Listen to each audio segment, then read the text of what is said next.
வட்டார பெரியவர்களே, தாய்மார்களே, இந்த இரங்கல் கூட்டத்திற்கு வரவேற்புரை ஆற்றிய சகோதரர்கள், இந்த இரங்கல் கூட்டத்திற்கு தலைமை ஏற்று சிறப்புரை ஆற்றி அமர்ந்திருக்கக்கூடிய பெரியவர்கள், பஞ்சாயத்தார்கள் மற்றும் இரங்கல் கீதம் மிக அற்புதமான ஒரு வரிகளோடு இந்த இரங்கல் பாடலை பாடி அமர்ந்திருக்கக்கூடிய சகோதரர் அவர்களுக்கும் நம்மளுடைய படத்திறப்பு, நம்மளுடைய தாயார் படத்திறப்பு நிகழ்ச்சியிலே படத்திறப்பு ஆற்றிய அருமையான அவர்களையும் மற்றும் நம்மளுடைய கவுன்சிலர் மணிகண்டன் அவர்களையும் நம்மளுடைய அட்வொகேட் அவர்கள் எல்லாரும் இந்த நிகழ்ச்சிக்கு வந்து ஒரு சிறப்பான ஆறுதல் உரையை ஆற்றி அமர்ந்திருக்கிறாங்க. இந்த நிகழ்ச்சியில வந்து எல்லாரும் அருமை தாயார் கௌசல்யா அவர்களை பற்றியும், விவேக பற்றியும், இந்த குடும்பத்தாரை பற்றியும், குடும்பத்தை பற்றியும் வந்து மிக சிறப்பா சொல்லிக்கிறாங்க. அவங்க எப்படி வாழ்ந்தாங்க அதை வந்து இன்னைக்கு அவங்களுடைய இந்த இரங்கல் கூட்டத்தில் வந்து தெரிவிச்சுக்கிறாங்க. ஆனா நம்மளுடைய தாயார் கௌசல்யா அவர்கள் திடீர்னு ஹாஸ்பிட்டல்ல ஒரு செக்அப் இட்டுன்னு போனோம் அப்படின்னு சொல்லிட்டு கூப்பிட்டு போகும்போது திவாகர் ஏற்கனவே சொன்னது போல இந்த ஊர்ல ஒரு சிறப்பான மருத்துவமனை, நல்ல பில்டிங் எல்லாம் டெவலப் ஆனா கூட பிரைவேட் ஹாஸ்பிட்டல் தேடி போற ஒரு சூழ்நிலை. இந்த சூழ்நிலை மாறணும் அப்படின்றது கூட இன்னைக்கு முக்கியமாக பேசப்பட வேண்டும் அப்படின்றது ஒரு விஷயம் இருந்தாலும் கூட தேவராஜ் ஹாஸ்பிட்டலுக்கு இட்டுன்னு போயிட்டு அங்கிருந்து ஜெயலலிதாவுக்கு இட்டுன்னு போயிடுங்க அப்படின்னு சொல்லிட்டு அனுப்பிச்சிட்டாங்க. இந்த மாதிரி விவேக் எங்க ஒரு நாளைக்கு 10 முறைனா இந்த யூனியன்ல இருக்கிறவங்க வந்து விவேக தேடுவோம். ஏன்னாக்கா எந்த வேலையா இருந்தாலும் சலிக்காத செய்யற ஒரு ஆள் விவேக். ஒரு இடத்துக்கு ஒரு விஷயத்துமா அனுப்பிட்டு திரும்பி அங்கிருந்து வேற இடத்துக்கு போனோம்னாக்கா எதுக்கு சொன்னாலுமே எதுக்கு சளி போடணும். ஆனா அங்கிருந்து போன் பண்ணி இன்னொரு இடத்துக்கு போனோம்னா சலிக்காத உடனே சரின்னு சொல்லிட்டு போற ஒரு சகோதரர் விவேக். அவர் எங்க அப்படின்னு கேட்கும்போது இந்த மாதிரி அம்மாவுக்கு உடம்பு சரியில்லை, ஹாஸ்பிட்டலுக்கு எடுத்துன்னு போகிறாரு. உடனே போன் வச்சோம், என்ன ஆச்சு, ஜெயலலிதா எடுத்துன்னு போய் சொல்லிட்டாங்க அப்படின்னு சொல்லிட்டு அனுப்பிச்சிட்டாங்க. ஜெயலலிதா போகிறாரு. என்ன ஆச்சு பார்த்துட்டு எனக்கு போன் பண்ண, அங்க ஹாஸ்பிட்டல்ல ஏதாவது நம்ம பேசுறதா பேசலாம் அப்படின்னு.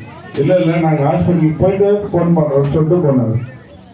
நைட்டு ஒரு 8:30 மணி 9 மணி நாங்க போன் பண்ணாக்கா இந்த மாதிரி அம்மா இந்த மாதிரி ஆயிட்டாங்க அப்படின்னு சொல்லிட்டு சொல்றாரு. அந்த நொடி விவேக்குடைய நிலைமை எப்படி இருந்திருக்கும்? அம்மா வீட்டுக்கு போயிட்டு செக்அப் ஐசியூல செக்அப் போய் ஐசியூல அட்மிட் பண்றாங்க. ஒரு அரைல அம்மா வந்து இல்ல அப்படின்னும் போது விவேக்கோட அந்த நிலைமை எப்படி இருந்திருக்கும்? அதுக்கு முன்னாடி ஐசியூல இருந்து போறதுக்கு முன்னாடி அவங்க ஒரு வார்த்தை சொல்லிக்கிறாங்க, கையை பிடிச்சுன்னு, விவேக் கல்யாணம் பண்ணிக்கினி, உனக்கு கல்யாணம் பண்ணாத போயிட்டு இருக்காங்க, நீ சீக்கிரம் கல்யாணம் பண்ணிக்கோ அப்படின்னு சொல்லிட்டு உள்ள போனவங்க இன்னைக்கு இல்லை. அப்ப அந்த வேதனை விவேக்கு எப்படி இருக்கும்? அந்த வேதனையை வந்து இன்னைக்கு இந்த யூனியன்ல இருக்கிறவங்க சரி, இந்த குடும்பத்தாரும் சரி, பஞ்சாயத்தாரும் சரி, விவேக் ஒரு நல்லது நடக்கணும்னு சொன்னாக்கா நம்ம எல்லாம் கூட அவருக்கு இந்த கூட்டத்தில் பேசிட்டு போயிடுறது மட்டும் இல்லை, அவங்க ஆத்மா சாந்தி அடையணும்னு சொன்னாங்க. விவேக் ஒரு திருமணத்தை பண்ணி வைக்கணும்ன்றது கூட நம்ம கடமையா எடுத்துக்கொண்டு செய்யணும்னு சொல்லிட்டு இந்த நேரத்தில் தெரிவித்து கொண்டு, நேரம் அதிகமாயிடுச்சு, ஒரே ஒரு விஷயத்தை சொல்லிட்டு நான் முடிச்சிடறேன். நம்மளுடைய அண்ணன் கோபி அட்வொகேட் அவர் சொன்னது போல, நம்மளுடைய சகோதரர் மணிகண்டன் சொன்னது போல, பெம்மால்ல 26 நாள் போராட்டம். சுருக்கமா நான் ஏன்னா இது ஒரு விஷயம் சொல்லிடணுன்றதுக்காக தான் 26 நாள் போராட்டம். இந்த ஊரோட போராட்டம், இது வரையும் அந்த தொழிலாளிகளோட போராட்டம். அப்படி இதுக்கு முன்னாடி பல போராட்டம் நடந்திருக்குது. ஆனா இந்த மாதிரி ஒரு எழுச்சியான போராட்டமோ, இந்த ஊரே திரண்டு நம்மளுக்கு ஒன்றிணைந்து பல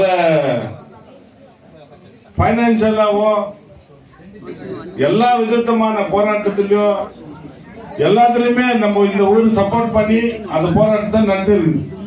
அந்த போராட்டம் எதுக்குன்னு சொன்னாங்க, இந்த ஊர்ல இருக்கிறவங்களுக்கு அப்பாயின்மெண்ட் கொடுக்கணும், சம்பள உயர்வு. இது முக்கியமான கோரிக்கை அந்த கூட்டத்தில் வச்சு நம்ம போராட்டம் பண்ணோம். ஆரம்பத்தில் மேனேஜ்மெண்ட் உனக்கும் எனக்கு எந்த சம்பந்தமும் கிடையாது, நீ நேரடியா கான்ட்ராக்டுக்காரன் தான், உனக்கும் எனக்கு எந்த சம்பந்தமும் இல்லைன்னு சொன்ன மேனேஜ்மெண்ட் அந்த 26 நாள் போராட்டத்தோட வலிமையை புரிந்து மேனேஜ்மெண்ட்டை கூப்பிட்டு நீ பேச்சுவார்த்தை நடத்தினீங்க. இந்த பேச்சுவார்த்தை மூலியமா தான் வெறும் ஒரு 100 ரூபாய் 200 ரூபாய் சம்பளம் ஏற்றிட்டா இந்த போராட்டத்தை கைவிட மாட்டோம். அதனால அப்பாயின்மெண்ட் கொடுக்கறதுக்கு உறுதி செய்யணும், சம்பள உயர்வு உறுதி செய்யணும். இன்னும் பல கோரிக்கைகள் 52 கோரிக்கையை வச்சுக்கிறோம். 52 கோரிக்கையில 23 கோரிக்கை ரொம்ப முக்கியமான கோரிக்கைங்க. அந்த போராட்டம் பண்ணோம். ஆரம்பத்தில் மேனேஜ்மெண்ட் உனக்கும் எனக்கு எந்த சம்பந்தமும் கிடையாது, நீ நேரடியா கான்ட்ராக்டுக்காரன் தான், உனக்கும் எனக்கு எந்த சம்பந்தமும் இல்லைன்னு சொன்ன மேனேஜ்மெண்ட் அந்த 26 நாள் போராட்டத்தோட வலிமையை புரிந்து மேனேஜ்மெண்ட்டை கூப்பிட்டு நீ பேச்சுவார்த்தை நடத்தினீங்க. இந்த பேச்சுவார்த்தை மூலியமா தான் வெறும் ஒரு 100 ரூபாய் 200 ரூபாய் சம்பளம் ஏற்றிட்டா இந்த போராட்டத்தை கைவிட மாட்டோம். அதனால அப்பாயின்மெண்ட் கொடுக்கறதுக்கு உறுதி செய்யணும், சம்பள உயர்வு உறுதி செய்யணும். இன்னும் பல கோரிக்கைகள் 52 கோரிக்கையை வச்சுக்கிறோம். 52 கோரிக்கையில 23 கோரிக்கை ரொம்ப முக்கியமான கோரிக்கைங்க. அந்த கோரிக்கையை வென்றெடுக்கணும்னு சொன்னாக்கா பேச்சுவார்த்தை மூலியமா தான். யாரும் இதுல நடுநிலை நிகழ்ச்சி பேசி எல்லாம் முடிக்க முடியாது. அதனால இந்த போராட்டம் தொடர்கிறது. போராட்டத்தை தள்ளி வச்சிருக்கிறோம். இங்க ராங்கா ஒரு தப்பான ஒரு கம்யூனிகேஷனை கொடுத்து இந்த போராட்டத்தை கைவிட்டாங்க. மேனேஜ்மெண்ட் இவங்களை ஏமாத்திச்சு, இல்ல இவங்க ஏமாந்து போயிட்டாங்க அப்படின்ற அந்த மாதிரி எல்லாம் ஒரு இதை உருவாக்கிட்டாங்க. அப்படி இல்லை, இந்த கூட்டத்தின் வாயிலாக கண்டிப்பா நாங்க அடுத்த இப்போ மீட்டிங் ஆய்வு இருக்குது. அடுத்த வாரம் ஒரு பேச்சுவார்த்தை கூட நடக்க போகுது. அந்த பேச்சுவார்த்தையின் டெவலப்மெண்ட் என்னன்னு ஆன பிறகு கண்டிப்பா நாங்க மக்களுக்கு தெரிவிப்போம். இது மீடியா மூலியமாவும் சரி, நாங்க யாரெல்லாம் நேரில் சந்திச்சு ஆதரவு கேட்டோமோ அவங்களெல்லாம் கண்டிப்பா ஒரு மீட்டிங் அழைச்சு என்ன நடந்துருக்குதுன்றத கூட நாங்க உங்களுக்கு எல்லாம் தெரிவிப்போம். நாங்க அன்னைக்கு போராட்டத்தில் நீங்க ஆதரவு கொடுங்கன்னு நாங்க கேட்டு நீங்க ஆதரவு, பொருள் உதவி, பண உதவி எல்லாம் செஞ்சிருக்கிறீங்க. அதெல்லாம் அன்னைக்கு வாங்கிக்கிட்டு நீங்க அமைஞ்சாயிட்டோன்னு மட்டும் நினைக்காதீங்க. இந்த பேச்சுவார்த்தை நடந்துருக்குது. இந்த பேச்சுவார்த்தை சுமூகமா முடிஞ்சிச்சுன்னா உங்களுக்கு தெரியப்படுறது. இல்லைன்னா போராட்டம் மீண்டும் தொடரும். இந்த போராட்ட கோரிக்கைகளை வென்றெடுக்கிற வரைக்கும் இந்த போராட்டம் ஓயாதுன்றது மட்டும் இந்த நேரத்தில் தெரிவிச்சு இந்த இரங்கல் கூட்டத்திற்கு எல்லா தலைவர்கள், அமைப்பு, தொழிற்சங்க தலைவர்கள் எல்லாம் கலந்துகிட்டு இரங்கல் உரை ஆற்றியதற்கு எங்கள் குடும்பத்தின் சார்பாக நன்றி தெரிவித்துக் கொண்டு இருக்கிறோம். இந்த தொழிலாளியை காப்பாற்றணும் சொன்னா இது விட்டா வேற வழி இல்லை. இது லாஸ்ட் ஜெனரேஷன் 38 years சர்வீஸ், 38 வருஷம் அந்த கம்பெனில வேலை செய்திருக்கிறோம். என்னுடைய அங்க தம்பிங்க 2 வருஷமா வேலை செய்திருக்காங்க. நீ கேட்ட மாதிரி ஐடியா படிச்சுட்டு வந்திருக்காங்க, அப்பண்டிஸ் முடிச்சு வந்திருக்காங்க. எல்லா திறமைகளும் பெற்று இன்னைக்கு பெம்மல்ல 4000 கோடி ஆர்டர் பெறுகிறதுன்னு சொன்னா என்னுடைய நான் பர்மனன்ட் கோஆர்டினேஷன் கமிட்டியினுடைய உழைப்பாளர்களுடைய வேர்வை துளிகள் தாய, இதுல எந்த சந்தேகமும் இல்லை. அப்படிப்பட்ட உழைக்கக்கூடிய நாங்கள் இந்த தங்கவயல் மக்களுடைய ஆசை பெற்ற நாங்கள், இந்த தங்கவயல் இருக்கக்கூடிய தலைவர்களுடைய ஆதரவு பெற்ற நாங்கள் இந்த மண்ணில பிறந்தோம் சொன்னா இந்த பெம்மல்ல ஒரு நிரந்தர தொழிலாளராக வாழணும், நல்ல சம்பளத்தை பெறுவோம். தாயே, உன்மீது ஆணை சொல்லுகின்றேன், இந்த வருஷத்துக்குள்ள தயவுசெய்து தகப்பனார் முடிவெடுத்து அந்த பிள்ளைக்கு ஒரு நல்ல திருமணத்தை செய்யும். அந்த திருமணத்தில் இந்த நான் பர்மனன்ட் கோஆர்டினேஷன் கமிட்டி ஒரு மிகப்பெரிய பொறுப்பேற்று அதை முன்னிலை வகுப்பன் என்று கூறிக்கொண்டு மறைந்த தாயை பிரிந்து தவிக்கும் அவருடைய கணவர், அவர் பெற்றெடுத்த செல்வங்கள், அவர் உடன் பிறந்த சகோதர சகோதரிகள் எல்லாருக்கும் எங்களுடைய நான் பர்மனன்ட் கோஆர்டினேஷன் கமிட்டி மரியாதைக்குரிய அன்பு தம்பி தலைவர் கஜேந்திரன் ஆர்சிக்கு பிரசிடென்ட், தம்பி விவேக், தம்பி வேலன், மணிகண்டன் தம்பி மைண்ட்ல பேசணும்னு நாங்க எதிர்பார்த்தோம். நிறைய நிகழ்ச்சி தம்பி இன்னைக்கு இன்னும் கூட 3 காலத்துக்கு நாங்க போனோம். அதனால தயவு கூர்ந்து நான் சுருக்கமா முடிச்சுக்கிற நிறைய பேசலான்னு வந்தேன்.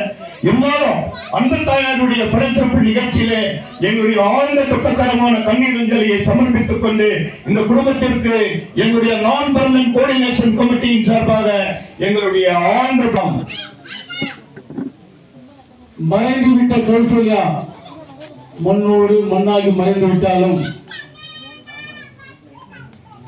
இந்த மண்ணில் வாழ்ந்த வாழ்க்கை உயிரை விட சிறந்தது ஒழுக்கம். அருமை தம்பி சிவகுமார் அவர்கள் சொன்னது போல அருமை அந்த விவேக் அவர்களுக்கு திருமணம் செய்வதற்கு எவ்வளவோ முயற்சி செய்தார் என்ற நிறைய பேர் சொல்வார்கள். நான் இங்க பொண்ணு பார்த்தேன், அங்க பொண்ணு பார்த்தேன், இந்த கடவுள் கூட கண்ணு இல்லையாது. கடவுள் கண்ணுக்கிற என்னன்னு தெரியல, ஆனா அவங்களுடைய ஆசீர்வாதம் இருக்கும், கண்டிப்பா திருமணம் நடைபெறும் என்பதை தெரிவித்துக் கொண்டு அடுத்தபடியாக அருமை தம்பி மணிகண்டன் வாலிப நண்பர்களுக்கும் மற்றும் ஏரியா பஞ்சாயத்து தலைவர் எல்லாருக்கும், பஞ்சாயத்து கோயில் கமிட்டி எல்லாருக்கும் மற்றும் டிசிஎல் லீடர்ஸ், ஹெச்பி லீடர் மற்றும் பெம்எல்ஏ இருக்க அனைத்து யூனியன் லீடர்ஸ்க்கும் என் மனத்தை தெரிவித்துக் கொண்டு இந்த வாய்ப்பு கொடுத்துருக்காங்க. ஆக்சுவலா வந்து HLA பிளாக் அப்படின்னாலே வந்து ஒரு குடும்பம். ஒரு நிறைய டைம் நான் கூட லாயர் சார் சொல்ற மாதிரி டிவியில தான் பார்த்துருக்கிறேன், நேரில் இன்னைக்கு தான் பார்க்குறேன். அவர் பேசும்போது நம்மளோட அந்த கையில முடி தூக்குற அளவுக்கு ஒரு தலைவர், அந்த ஒரு தலைவர் இருக்கும் போது அந்த தொண்டர்களாகட்டும் அவங்க பின்னால வர தொழிலாளர்கள் வந்து ஒரு குரூப் இனத்துக்கு நம்மளை தாங்கி நிற்கிற ஒரு தலைவர் நல்லா தான் அந்த படம் நல்லா இருக்கும். அந்த மாதிரி நீங்க தலைவர்களாக சேர்ந்து உங்க பின்னால இந்த கேஜிஎஃப் நிக்குது. நாங்க வந்து வயசு சின்னாலும் சரி, உங்களுடைய எந்த போராட்டம் இருந்தாலும் சரி, கட்சி வேறுபாட்டு அதெல்லாம் கிடையாதுங்க. கேஜிஎஃப் தான் ஃபர்ஸ்ட். அந்த கேஜிஎஃப்க்கு எந்த ஒரு பிரச்சனாலும் நாங்க எங்களுக்கு கடைசி மூச்சு வரைக்கும் உங்க கூட இருப்போம். நீங்க எந்த மாதிரி போராட்டம் பண்ணாலும் அதோடைய முழு ஆதரவு இருக்கும். கட்சி இல்ல, பதவி இல்ல, எதுவுமே இல்ல. நம்ம இதே ஊர்ல பிறந்து வந்த ஒரு மனுஷனா சொல்றோம். நீங்க எந்த ஒரு முடிவு எடுத்தாலும் இந்த கேஜிஎஃப் ஜனம் உங்க கூட இருப்பாங்க. இந்த குடும்பத்துக்கும் நீங்க ஏன்னா உங்களை மாதிரி ஒரு ஆளுங்க இருந்தா தான் வந்து இப்போ அந்த ஆர்சிடியூல வேலை செய்யறவங்களாகட்டும் இந்த கேஜிஎஃப்ல சொன்ன மாதிரி அன்றாட தேவைக்கு தான் அந்த காசு தவிர நம்ம வந்து ஒரு வீடு கட்டுறதுக்கோ ஒரு நல்ல வாழ்க்கையை வந்து படித்த மாறத்துக்கு வாய்ப்பு இல்லை. நெக்ஸ்ட் வரப்போற ஜெனரேஷன் ஆகுது உங்களெல்லாம் நம்பி நெக்ஸ்ட் ஃபியூச்சர்லயாவது பெங்களூர் ரேட்டுக்கு இன்னைக்கு இந்த வாழ்க்கையை வாழ்றதுக்கு சராசரியா ஒரு அட்லீஸ்ட் ஒரு 30,000 ரூபாய் கேஜிஎஃப்ல வரணும், வாங்கி தரணும். அதெல்லாம் உங்களுக்கு ஒரு ரிக்வஸ்ட், நானும் உங்களோட ரிக்வஸ்டா கேட்டு நீங்க என்ன மாதிரி முடிவெடுத்தாலும் உங்க கூட சப்போர்ட்டா நிற்பேன் அப்படின்னு சொல்லிக்கிறேன். நெக்ஸ்ட் வந்து இந்த ஃபேமிலிக்கு அது என்னைக்கு இருந்தாலும் சரி, நாங்களும் உங்க வீட்டு ஒரு பையனா இருந்து எந்த ஒரு தேவை இருந்தாலும் எப்ப இருந்தாலும் உங்க வீட்டுல சேவை செய்யறதுக்கு நான் தயாரா இருப்பேன்னு சொல்லிட்டு வாய்ப்பு கொடுத்த பெரியவங்களுக்கு அனைவருக்கும் நன்றி சொல்லிடுறேன். நன்றி, வணக்கம். ஆனால் நம்முடைய 13வது வட்ட நகரமன்ற உறுப்பினர் மரியாதைக்குரிய திருமதி சாந்தி உதயகுமார் குமாரன் மணிகண்டன் அவர்கள் இந்த பகுதியில் எந்த ஒரு குறையும் விட்டதில்லை, இனிமேல் வைக்கப் போவதும் இல்லை. வட்டாரவாசிகள் யாவரும் அவர் மீது ஒரு மிகுந்த ஒரு மரியாதை வைத்துள்ளார்கள். காரணம் என்னவென்று சொன்னால் அவர் இந்த மக்களிடம் காட்டிய அன்பு, பண்பு, அதே போல் பொது விஷயத்தில் தன்னை அர்ப்பணித்துக் கொண்டவர் என்பதை தெரிவித்துக் கொண்டு அடுத்தபடியாக அருமை சகோதரர் K Gajendran RC second union president PML அவர்கள் பேசுமாறு